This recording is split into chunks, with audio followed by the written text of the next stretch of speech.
آج آپ لوگ جانتے ہیں کہ میں پہلے فلمی دنیا میں تھا، فلموں میں کام کیا کرتا تھا،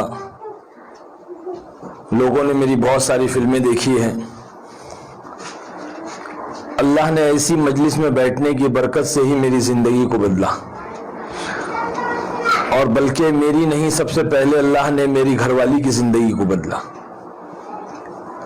اس زمانے میں، یوں کہوں کہ زمانے جاہلیت میں، جب میں اپنی دنیا میں مگن تھا، اپنے کام میں مصروف تھا، اور جو ہے دنیا کی فکر میں لگا ہوا تھا، مال و دولت کمانے کے لیے، عزت کمانے کے لیے، شہرت کمانے کے لیے جد و جہد کر رہا تھا، اس دور میں اللہ نے میری گھر والی کو ایسی مجلسوں میں بلایا، اللہ ہی نے بٹھایا اور اللہ ہی نے اسے ہدایت دی۔ میں یہ بات اس لیے کہہ رہا ہوں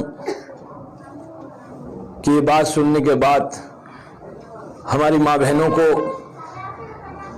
اس مجلس کی ایسی اجتماع کی قدردانی نصیب ہو اور دلوں کے اندر عظمت آئے کہ سچ میں ایسی مجلسوں میں بیٹھنے سے اللہ پاک ایسے زندگیوں کو تبدیل کرتا ہے۔ میں جب اس دنیا میں تھا، جیسے میں نے بتلایا کہ میں اپنی دنیا میں مگن تھا، تو میری گھر والی کی تشکیل عورتوں نے کی، اور میری گھر والی ایسی مجلسوں میں جو ہفتے واری اجتماع ہوتا تھا، ہفتے واری تعلیم ہوتی تھی، وہاں جانے لگی، اور وہ اللہ کی بندی وہاں جاتی اور اللہ کے دین کی بات سنتی، ایمان اور یقین کی بات سنتی، اور اس کے اندر تبدیلی آنے لگی، اس کے اندر بدلاؤ آنے لگا، کیونکہ اس کی بھی زندگی ہمارے جیسی ہی تھی۔ بالکل ہمارا پورا گھرانہ جو تھا وہ دین سے بہت دور تھا، دین کی معلومات نہیں تھی، کوئی چیز پتہ نہیں تھی، بس اتنا تھا کہ ہم مسلمان تھے، ہمارا نام مسلمان تھا۔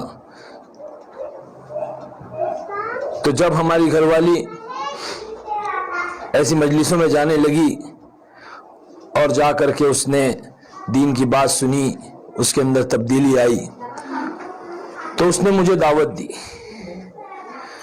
کہتے ہیں کہ جہاں دعوت ہوتی ہے وہاں عداوت ہوتی ہے، جہاں دعوت ہوتی ہے وہاں عداوت ہوتی ہے۔ تو ہم میاں بیوی کے اندر کافی نا اتفاقی پیدا ہو گئی، ہم میاں بیوی کے اندر جو ہے کافی آپس میں جو ہے وہ کہنا سننا ہوا۔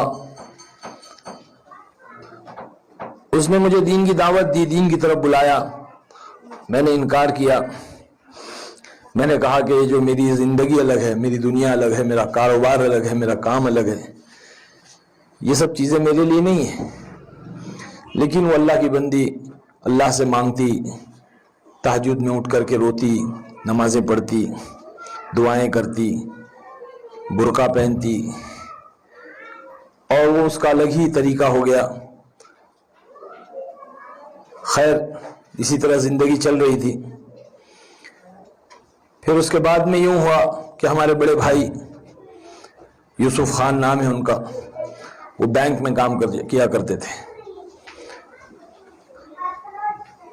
اللہ پاک نے ان کو قبول کیا،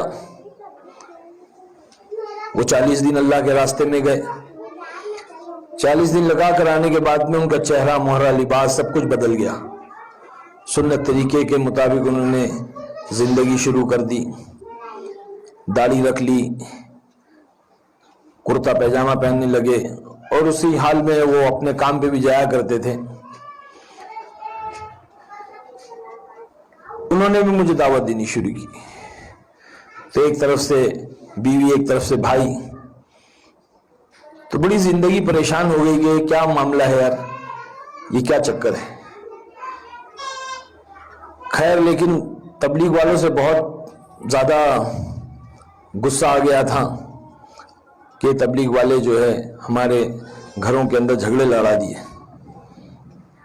میاں بیوی میں جھگڑے، بھائی بھائی میں جھگڑے، تو تبلیغ والوں سے بڑی غصہ تھا، لیکن اللہ تو اللہ ہے۔ صحابہ کے دور میں بھی ایسے ہی ہوتا کہ جب صحابی ایمان لاتے اور دین کے اوپر آتے تو ان کے گھروں کے اندر باپ بیٹے میں جھگڑا ہو جاتا، ماں بیٹے میں جھگڑا ہو جاتا، نا اتفاقیاں ہو جاتی، خیالات بدل جاتے۔ صحابہ کے دور میں بھی ایسے ہی ہوا ہے بالکل۔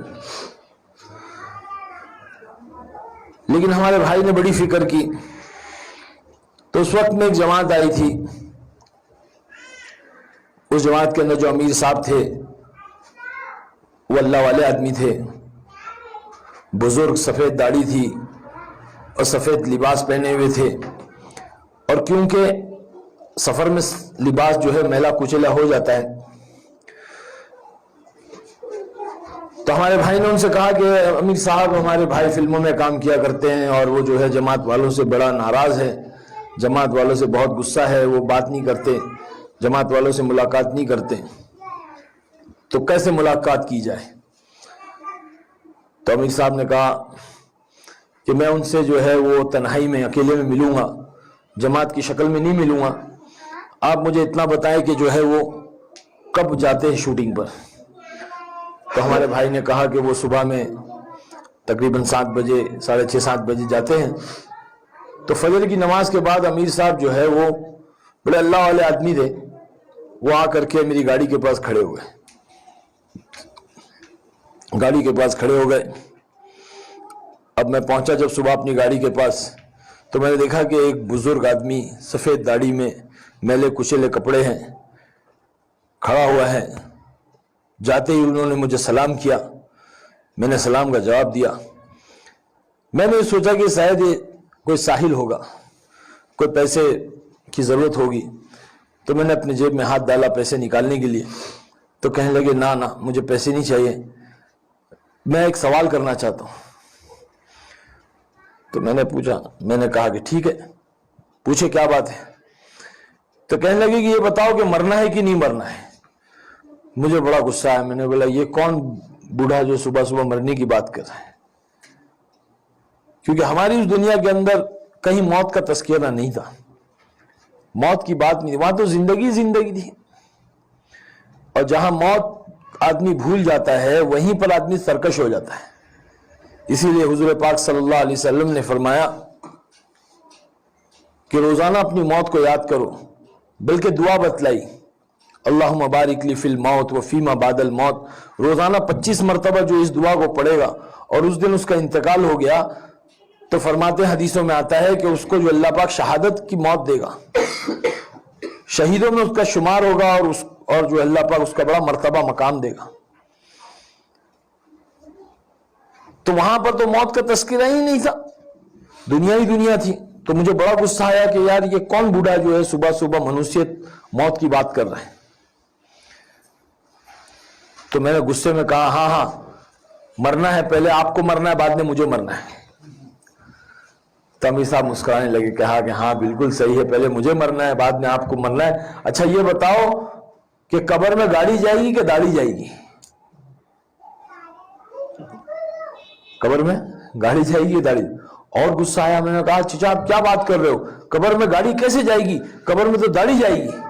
بیک اللہ پاک نے میری زبان سے نکالا، اور بیک میں نے کہا کہ قبر میں گاڑی نہیں، قبر میں داڑھی جائے گی۔ تو کہنے لگے ہاں قبر میں گاڑی نہیں، قبر میں تو داڑھی جائے گی۔ تو پھر گاڑی والی زندگی کے لیے وقت کیوں ضائع کرتے ہو؟ داڑھی والی زندگی کیوں نہیں اختیار کرتے؟ داڑھی والی زندگی تو جناب رسول اللہ صلی اللہ علیہ وسلم کی زندگی ہے۔ بس یہ کہہ کر سلام کر کے چلے گئے۔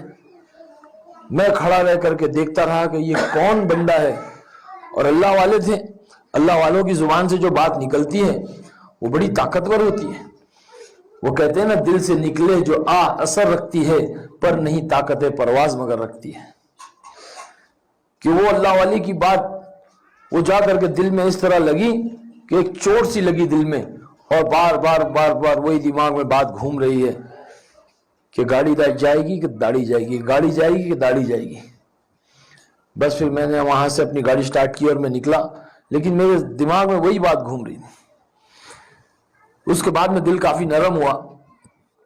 وہ بات دل میں لگنے کے بعد